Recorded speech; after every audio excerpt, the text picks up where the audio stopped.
Tuli mu nsonga za byabufuzi mu programu ensonga mu ddiiro tukola kasavu kanyama tutabula wano ne wali naye nga mulundi guno tulire Ben ye yalemera ku DP agamba obaddi ye DP aligitereza. Olwaleero ensonga gye tutunulidde ye ya bantu abaweereddwa kaadi za DP abagenda okwesimbawo ku kaadi za DP ye bagamba nti bano kaadi bazifunye mu bukyamu ate nga mu kiseera kye kimu olukiiko olufuzi olwa executive olwa DP nga lukulemberwa pulezidenti lwagamba lweddiza obuyinza obw'okugaba kaadi mmwe abakola vulugu mu kibiina kyabwe mwalemesa mugendako mwawamba sitampu z'ekibiina ne mutakomaawo nga waliwo okutya nti kaadi muyinza oziwa abantu abakyamu abatakyalina mu DP kakati awo olukiiko ne lweddiza obuyinza. Bwe tugenda okutandikira awo nga tubuuza olukiiko lweddiza ddi obuyinza kituufu kikyamu okusinziira ku ssemateeka gwosinga okutaputa ssemateeka. Ekyokubiri nti emisango gyo gyonna almost kufa abalabi abatamanyi byamateeka tulowooza nti emisango gyo gyonna kooti y'embalala yagisaanyizzaawo bwe yawa ensala ng'egamba nti abawaabye nga bawaabira Mawu ne banne nti delegates conference yalimu emivu yaliyo mu bukyamu embalala byonna kabuti teri musango gw'omuvunaana kitegeeza kyawo kuggwe saabawaabi ng'omanyi ekikumpisa saabawaabi kuba nti owaabira nnyo DP ate ng'ogamba kibiina kyo basooka obabuuzeeko. Yanza nnyo mukulu Kibalizi John erinnya eryange nze Kiwanuka Benedicto galiko member wa Democratic Party senior member. Tujja kugenda butereevu ku nsonga ya okugaba cards. Mu DP tetugaba cards. Laki ekibiina ekyenjawulo mu ggwanga yonna tekigaba cards. Mulonda bulonzi. Ekibiina ekaadi ekuweebwa constituency.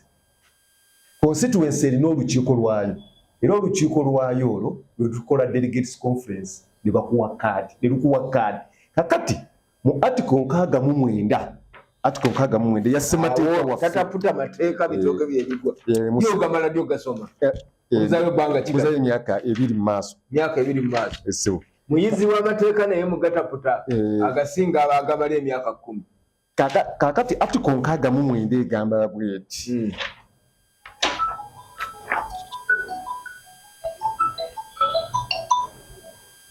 Article 69 gye tunoonya ebuze tesobola kubula nsatu ino yerabise Article 69 ye ya DP eyo ya DP clause A enebera clause in the event of the parliamentary elections any member of the party who qualifies under the provision of the electoral laws and wishes to stand as a party candidate in any constituency shall apply in writing to the National Executive Committee for approval. Ng'oyagala okwesimbawo okukwatira DP bendera ku kifo kya parliament okwate ekkalaamu n'owandiikira olukiiko olufuzi olw'ekibiina tuba lukulemberwa ani olwo balukulemberwa President General n'egaba ebifo ebirina okubeera mu Article 17 otyo. B. The National Executive Committee, having regarded to the ability of the applicant and the interests of the party, may in its absolute discretion approve or reject. Olukiiko olwo lwa ddembe okukkiriza omuntu oyo oba okumugaana singa labanga atuukirije. Then any such application and shall forward the names of all approved applicants to the respective constituency executive committee. Olukiiko olufuzi nga lumaze okubakkiriza amannya gammwe lugasindika mu constituency be basalawo. C, clause C, on the receipt of the list of the approved applicants, the constituency executive committee shall convene a constituency delegates conference which shall meet and elect from among the approved applicants the party parliamentary candidate for the constituency and shall remit the results of the elections to the National Executive Committee through the District Executive Committee. Okusinziira ku byentegeddemu ako nti amannya ge baweerezza delegates conference ejja kutuula ng'eya district eba ya constituency egatunuulire mwabo mwebeeronda bakuba akalulu bakuba akalulu olukiiko olufuzi lunnonze ate mwe nga lwolu telukulonze lusindise erinnya lyange gwe owandiika nga n'oluwandiike ne lwapuruvinga okusaba nti oyo memba waffe mutuufu ne luzaayo amanya lumala okuzaayo amanya n'atuuza constituency kyeki constituency y'essaza lyeribeera ng'essaza njagala kukiikirira Busujju ku kaadi ya DP Busujju constituency chairman ayita delegates bagamba kibali zona secretary yagiyita secretary chairman bagamba kibali zono yawandiikidde executive executive yatuweereza Clause D, the National Executive Committee shall adopt a person who secured the highest number of votes at the elections as the parliamentary candidate for the constituency, provided the National Executive Committee shall, upon being satisfied that there was nobody practice, sengato wakati wali mokubira, nga kubali teri ya complainings, alondoole afuka candidate. Eyo process fwe tuyitamu. CNN ya mwami Mao atali mulonde n'asinzeyo n'agamba nti kati nze ntadde gundi ekyotera ebyo biri mu nuupu gye bagaba kali akakundi kaabwe ne bagula ne bakola batya naye mu DP bikola ki ne mu NRM gye bikola ki so Mao talina buyinza naye Basera talina buyinza tewali mu DP alina buyinza kwa appointinga kulonda okuleka olukiiko luli lwenkugambye executive oba constituency bano omulimu gwawe balina emirimu egi to approve niwakwata kutinga kintu kyokka kubanga kati gwoloodo ty omuntu kati Mao wano waffe mu Buganda anti Mao yagambye kyazuuliddwa nga waliwo constituency ababadde bachairman ba constituency nga bawamba sitampu badduka nazo ne bagenda mu nuupu abalala badduse nazo bagenze mu DA abalala bagenzewa kakati ng'agamba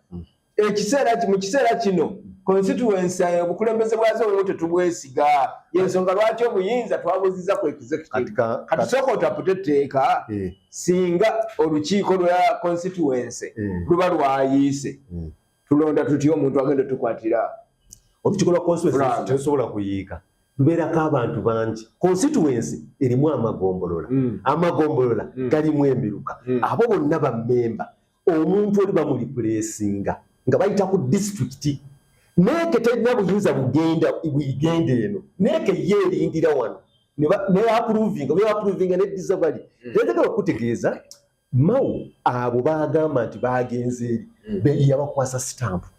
okitegeera bwamala bakwasa mweri Furudeni nga tukyali ebyeggulu bwe bakomawo n'addamu n'abalonda ontegeera ye nga yeewadde obuyinza ekimenya amateeka kakati bwe baba balabye nti Mao kyakola kifu talina buyinza obwo era tujja kuyita mu ssemateeka ono kandidate yenna gw'anaateekayo ajja kubeera challenge si process yaffe gye tukola kandidate yenna anaagenda okwesimbawo nga mapu yamuwadde stamp kasita batuula bali ne Siranda ne Mutenyu ne baani abo batali bammemba bakibiina ne baweereza eriki nti kati katugeze ne bagamba kiwa nze nva Mukono tigenda Mukono ku municipality oyo gutujja mu ngabe Mukono sire bamulonze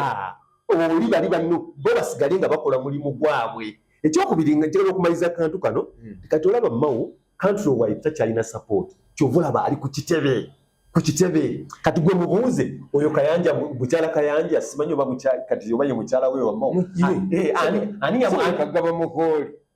nze mumanyidde eri wa Kayanja naye ebyogeza affairs zaabwe tezitukwata kati ani yamuveetinza okujja okuba Lord Mayor kubanga jjukiramu Mao tagenda mulonda kubanga Mao alondera ggulu ffe tulina omukola ki omulonda ate ffe tetumutaddeeyo ate ng'ekibiina mwakidda bbali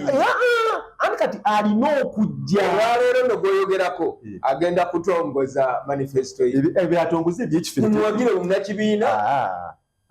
kankubulireko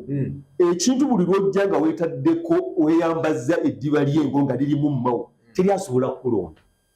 taata w'omukyalo oyo musajja w'amaanyi mu NDP oyo omwami Joseph Kiwala era yatugamba dda taata we yali mukwano gwa Mao nnyo teyali mukwano gwa Mao oli yali munne wa Sebaana Kizito era bwe baatandika anti Sebaana Kizito yakwasa Mao ate kakati abo waliwo enjawulo kati tetujja kgenda yo naye ekikulu Kampala temwalonze abiririddewo oba wasobola oteeka process olw'ensonga tasobola kuteeka process akimanyi nti kati bakandidate DP terina kuba na bakandidate bali original e Kampala kubanga constituency teyalonze anti kati kizibu ekiriwo kiri bwe kiti ani agenda okulonda mawu baataddeyo babalonda oba ffe betumanyi abatuufu babalonda kubanga abaffe tayinza kati mu abatuufu baliwo gye bali era gye bali ffe tugenda kwetaba muki mukulonda era bikulagirira nti bwe tunatuuka mu kulonda kuno okwaba mmeeya kati nze nja kulonda Lukwago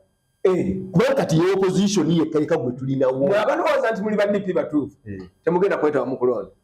okulonda president temugenda kubeera na candidate wa DP wamu ate olina ne mawu twamuchallenges edda ku electoral commission eyo judgment gyekulaga eno gyeri ku electoral commission ne mawu candidate yaye wagi challenges already andi kati kwetuteekayo judgment eno anti mawu alina okutulaga yalondebwawa okubeera president Mbalala embala tosobola kgenda waaba ebyeggulu kati tusooke tusome waliwo waaba ng'owakanya okulondebwa kwa electoral process yeggulu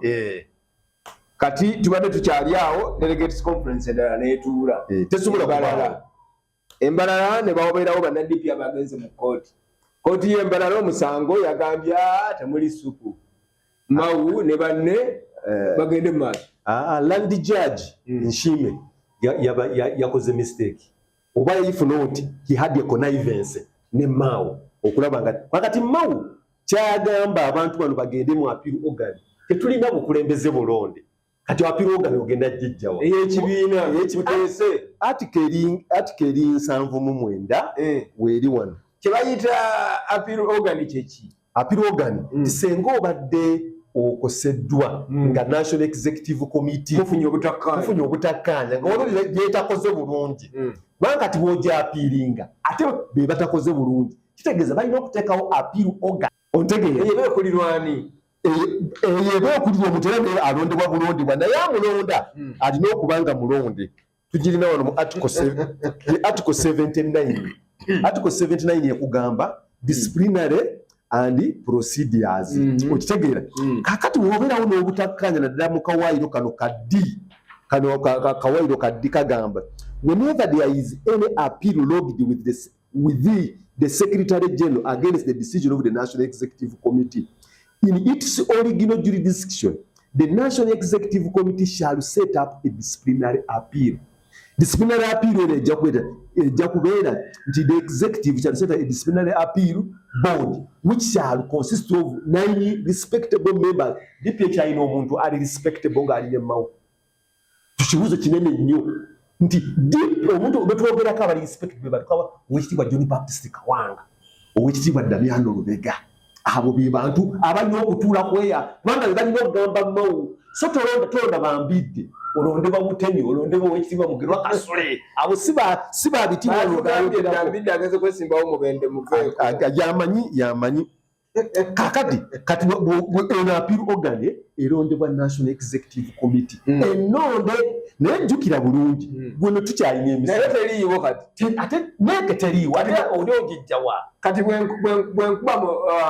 obusaabawandiisi bwa DP eŋŋumi ampaabi ate ekyo kirala ebeera criminal offense oba baba bakutwala mu kooti tubadde mu kibiina kati nga ŋŋumi bwe yatambula embalala akakiiko ako kandi kabikolerako ne criminal offense tekolebwako kakiiko ero ekolebwako ebintu bino eby'omuzaŋŋanda wali wakoze booti so kakati olukiiko lw'embalala terusobola kubeerawo lwaki olukiiko lw'eggulu lwe lulina okutemera olukiiko lw'embalala ekkubo lutya nga tuyita mu article 17 mu clause C mwe mubeera secretary general n'omumyuka we nti secretary general ye convener tulina secretary general siranda mulonderawa twakaba ne delegates conferences nga zonna ziriwo mu bumenyi bw'amateeka emu yali ntuufu ey'ekatomi newankubadde yalina irregularity zaayo bwe tuva ekatomi tugenda mu yeggulu eyamenya amateeka kati okuva mu yeggulu waliozeyo okuba ne delegates conference kubanga ono secretary general ye convener w'enkiiko zino yakyuza olukiiko lwa National Executive Committee yatuuza olukiiko lwa National Council yatuuza olukiiko lwa National Delegates Conference. Kati Ssemakula ngambye nkubuuze nti omuntu ayagala okutereeza DP essaawa eno aba alina kukola ki omuntu alina okutereeza DP andi alina tuya kumala kusetulinga misango giri mu kooti mawa buli wotambula mu ggwanga wonna n'osiŋŋana kooti bw'obikkula fayiro mawa alinawo omusango kati kitegeeza egyo emisango girina kumala kuvaayo ne gimala okuhandolingibwa kati awo kooti ejja kuwa kye bayita mandamus oba prohibition nti oyo mawa aveewo kooti etuwe ekiragiro tuleete abantu ba memba tuteekewo interim committee etulondese buto tandike buto ekyo kikyasoboka kijja kusoboka kikino kumulembe gwani andi kati ebyakatonda ate byo byawufu olw'ensonga oyinza okulowooza kino ekirala ate katonda enkya naakola kirala kati senga mutekera mu January ne bawangula pulezidenti Yoweri Museveni nga bonna DP etereera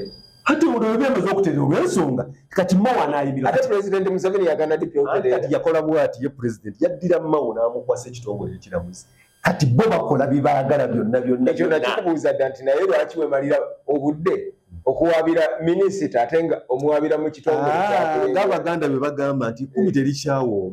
mu kitongole ekiramuzi eriyo abalamuzi abalungi kati olowooza n'alifunye judgment eyo dooki naye ate eriyo ababi nga Simon Peter Kinobe akonayivinga ne mawu naawe kibayita pancurium judgment enfu etali ku kimuwaabidde wabula n'ateekamu ekibuuzo kinabadde njagala ekirala okukubuuza era nga neekuusa ku misango gyo n'ebirala ebyo bisaliddwawo mu mateeka muyina kye muyita overtaken by events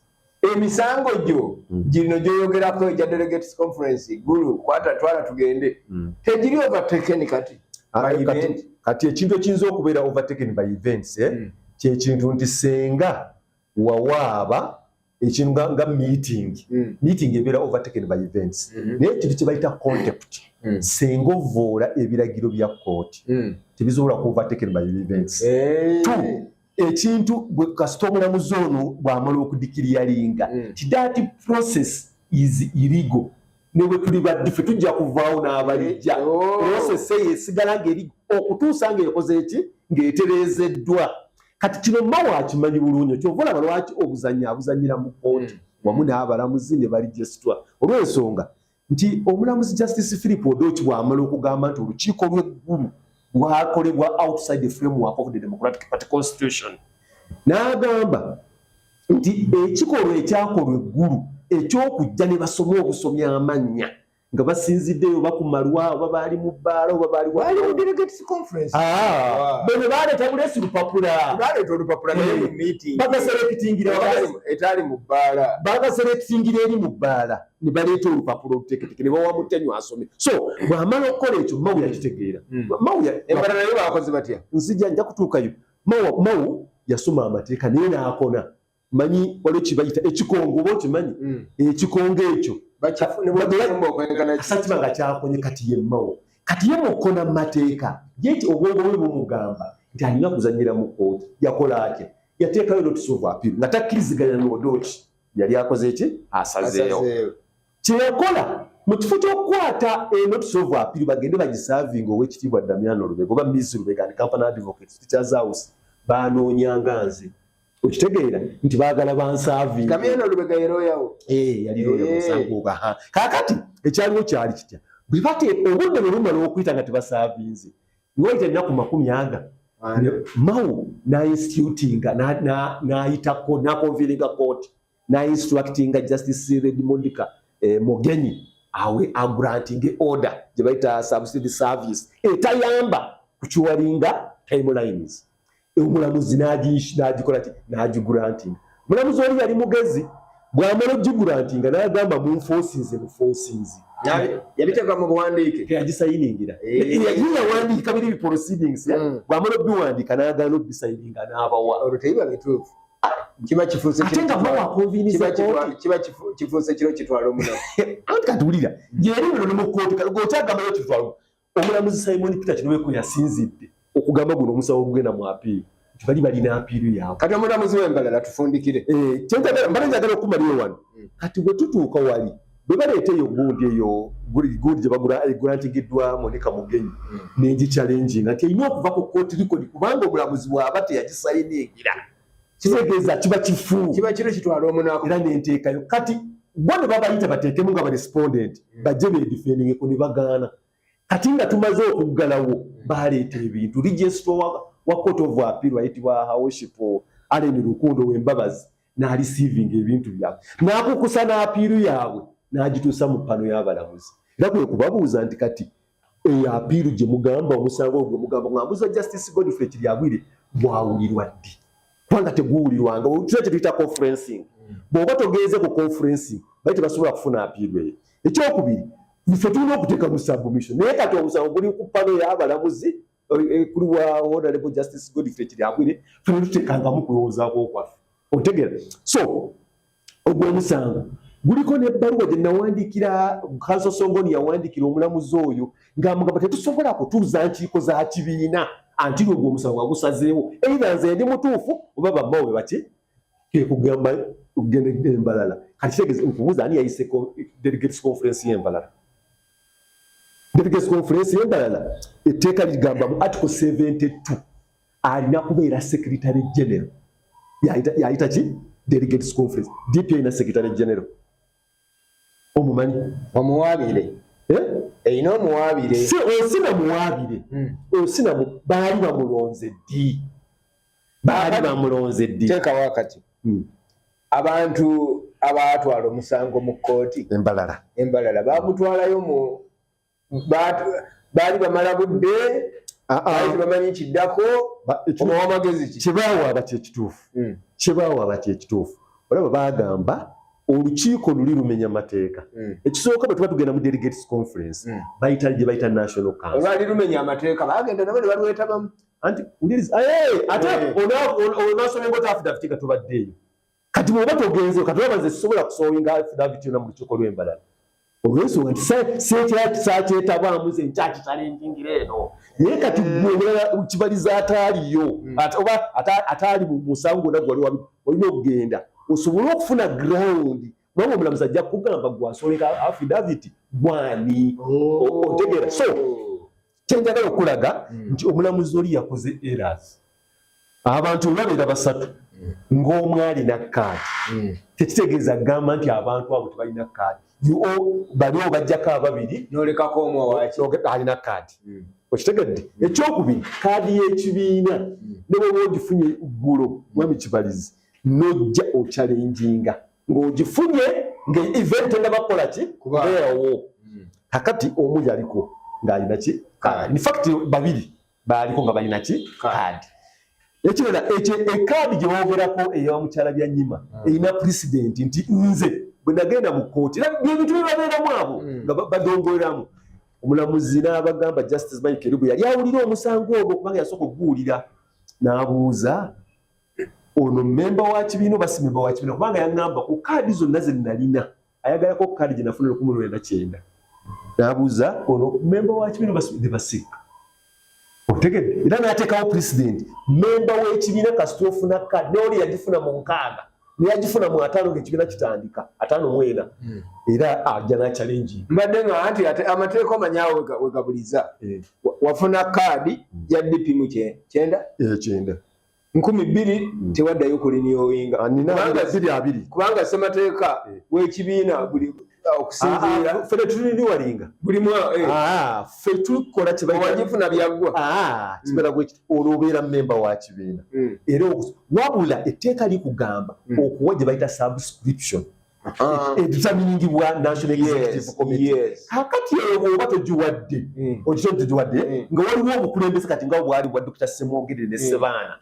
baddemu ne batuna ne bagamba yakoma ddi eri gundiyo branch yo kati zino sente ozisasula era bw'ogenda ozisasula bakutwala mu kkooti oli memba wa kibiina ekyo naye tosasudde eki subscription so si kulinyuwalinga kikola lwaki Siyanda yalinga akutawaanya ng'atawaanya n'abantu mbuze nganya okuwona kati bo baagala gwe toli memba nze bwempandiika ebatooma okyakyalenjinga ki olabye okimanyi nti iwe senior member togenda kiringa mu ekereziya kibiina kikubanja bubanzi kimmanja bubanzi naye kisobola ate kummanja ku byammawo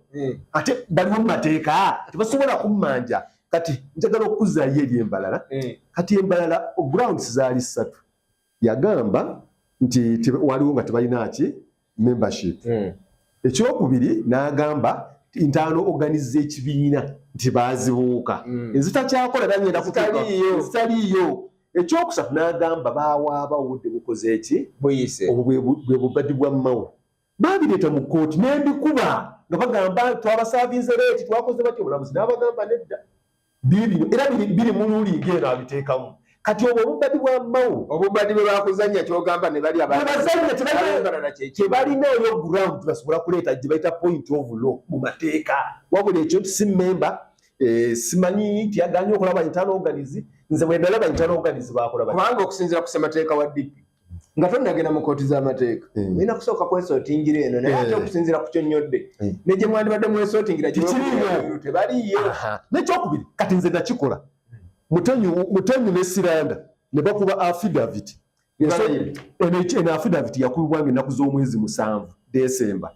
we ba receiving namba 8 nga akugamba that in specific reply to paragraph 8 of the affidavit in its support of the application no complaint has ever been reserved upon the respondent in respect of the National Delegates Conference. Oyo Siranda yayogera Siranda yakuba ekirayiro kino Siranda yennyini yakwata stamp n'akuba complaint yange nga secretary era kubanga bwewandikira secretary general okitegeera kaakati Siranda bwe yamala nono kataala waabwe naye najja toguma bantu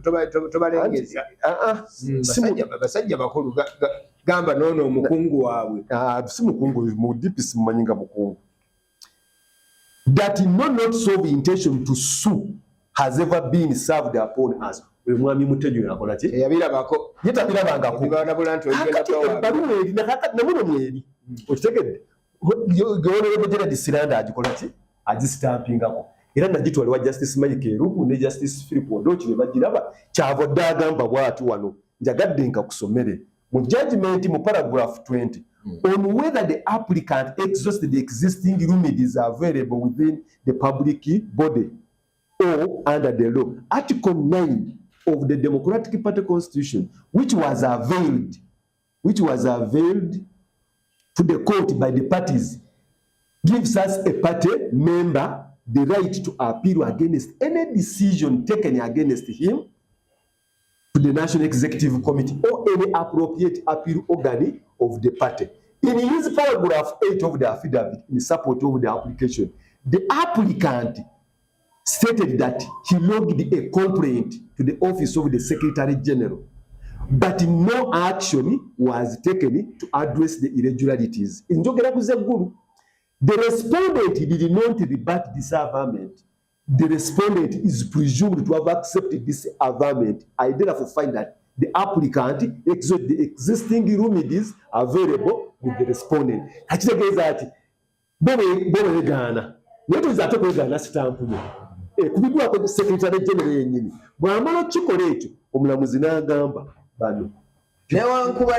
newankubadde bweboga babu bya bulimba era byabadde kubali embalala kati abaana obayinza okubaga bagiwadde leti balina bwogerero otegera so njagala kugamba nti omulamuzi oli ensobi gye yakoze taya abaita alina ku insistinga ku internal yasomye ssemateeka wa DP namwe kenenya omulamuzi oyo kyensuubira ku lwange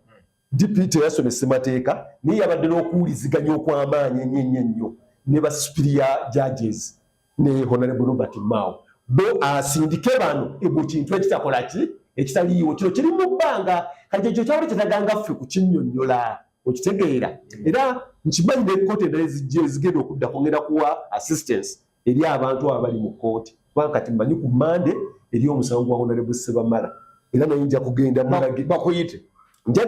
genda nga senior member w'ekibiina ate mu mateeka batukkiriza okweyunga ku musango nja kweyungako nteekeyo argument eno bya internal organize okukola tebikyakola tubirina okulembeze si bulonde otusindika mu nsiko otusindika bwotaliyo obutaka babusenda ate nekira kikugamba bw'oba tomatidde na internal organ byesaze oba byekoze ekigolo kiriddawa kakati finally tumaliriza naye abantu obubaka bw'obwenjawulo eri abafunye kaadi nga Secretary General executive ya president be bawadde stamp andi kati gasine bakuwa bubaka obwo babuulira ekituufu oyo yajjayo mu bukyamu ekibiina tekyamukkiriza. Kati katugambe mwami Kibalizi oli Kampala oyinza okuba ng'ova mu region njawufu n'ogamba oyagala kugenda Busujju Mao n'akerinta n'akuweereza e Busujju agenda coordinatinga nani jjukira bali abantu bali abalonda omuntu gwe buli lw'oweereza omuntu owuwo kati jjukira mulimu abantu abali popular okuva edda DP yaweerezanga abantu ati yaweerezanga nja kuwa abantu babiri omugenzi Abubakar Kachama Mayanja yakiikirira Busujju Bukinana naye okukiikirira kwali wakati wa constituency n'enneeke jjukira Dr. Semwogerere yalina erinnya mu Democratic Party wonna mu ggwanga mawalirina ekibuzo kya president bwe yalagidde wano e Kawempe bwe bwe twazze tetwakubye Kasacca yafunye obulusi 10 so Kawempe yabadde Kawempe constituency okimanyi yali yaffe